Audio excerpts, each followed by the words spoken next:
Those who cannot remember the past are condemned to repeat it. George Santayana, probably. This is a great quote, but in the same tone, I like this one better. Those who don't know of their past can't control their future. History as a subject is boring in the context of schools. After many iterations, history lessons became a stale cluster of somewhat related facts. And the study of history, well, until university, is just memorization. Remembering the year Martin Luther caused the start of Reformation is astronomically a more boring topic than the aftermath of it. How it caused people around Martin Luther to act. There were many strong people who hold the authority under the Catholic scholastic rule of Germany. Conversely, there were some ambitious people who lacked the power under the same rule. The Reformation acting as a catalyst between the two groups is, I think, a very interesting topic. Every human in history followed similar logic to our times, just exercising it under a much different environment. But the same subject is simplified into 5 causes and 4 effects to memorize in high school and put on an exam. This isn't what history is for, at least in my belief.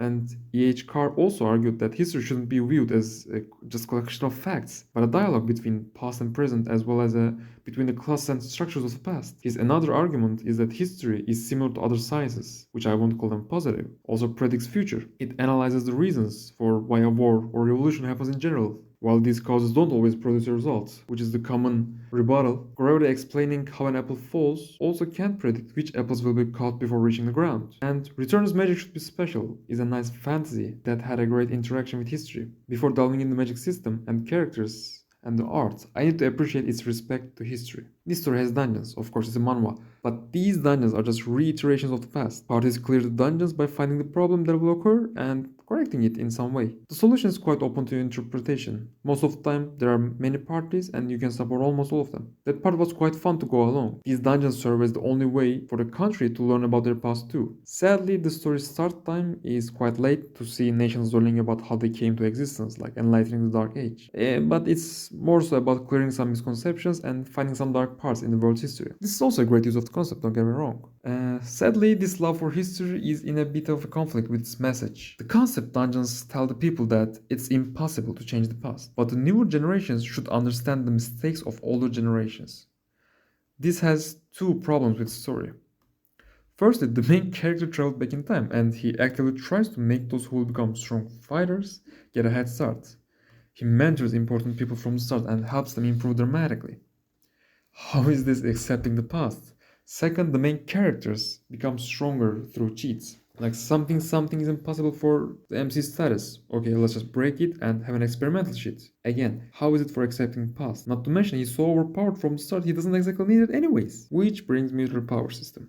And not gonna lie, my favorite anti-magic. Our MC is a nerd. And since he's in a world with magic, he's a magic nerd. Though he's a shitty magician, born with too few magic circles. But this world's magic system works as a process, and anyone who can see through how the process will play out can break the magic. That's where our boy comes in. And if it isn't enough, he gets a whopping 10-year advance to his classmates, which means he can guess every magic spell. Nice way to throw out any stakes from forming. The rest of the magic system is way too straightforward. Nothing against it, but nothing to praise. Except for the artwork on those stuff, like gorgeous to look at this castle. The story is in second place, because it is where the story belongs.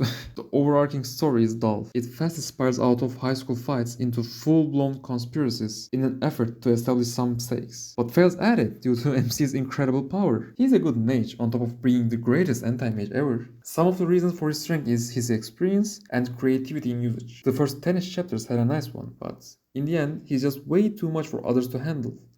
And after the halfway point, he's the strongest mage to ever live, and it goes for 100 chapters like that. So the best parts, and actually the whole reason I'm writing this video, is its sub-stories, aka the dungeons. They are really fun, just living through the past. And how do they work for it? They read history to be prepared for the time they will go to. And they need to adapt to anything that wasn't written in the books, because they don't know everything. These stories always played out so well, especially when there wasn't an incredible conspiracy going on. This part also highlighted individualistics of the characters.